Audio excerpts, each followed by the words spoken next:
সত্যি কথা বলতে এখন আর আগের মতো ওই যে থ্রি পিস কসমেটিক্স এগুলা গিফট পেয়ে এখন আর খুশি হয়ে যাই না, কারণ যেহেতু এখন সংসারী হয়ে গেছি, সংসারের জিনিসপাতিগুলাই গিফট পেতে বেশি ভালো লাগে। তো দুই বান্ধবী আমাকে দেখতে হুট করে আমার বাসায় দুপুরবেলা আসলো, আসার সময় তারা আমার জন্য একটা গিফট নিয়ে আসলো। এটা নাকি সারপ্রাইজ। তো আমি ভাবছিলাম হয়তো বাহিরে থেকে ওই যে গ্লাস স্ট্যান্ড দেখা যাচ্ছে, গ্লাস দেখা যাচ্ছে। আমি ওদেরকে জিজ্ঞেস করলাম যে আমার তো এখন কোনো ডে না, বার্থডে না, কিছু না, কী জন্য গিফট? বললো সারপ্রাইজ, খোলো।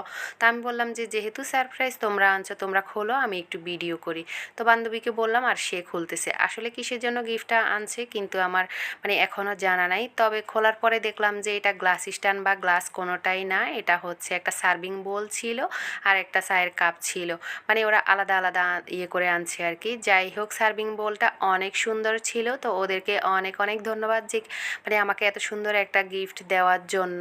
আর গিফটটা কিন্তু সত্যি অনেক সুন্দর হয়েছে। আমার মতো সংসারী মেয়েরা এখন সংসারের এই সমস্ত টুকিটাকি গিফটগুলো পেতেই বেশি ভালো লাগে, তাই না?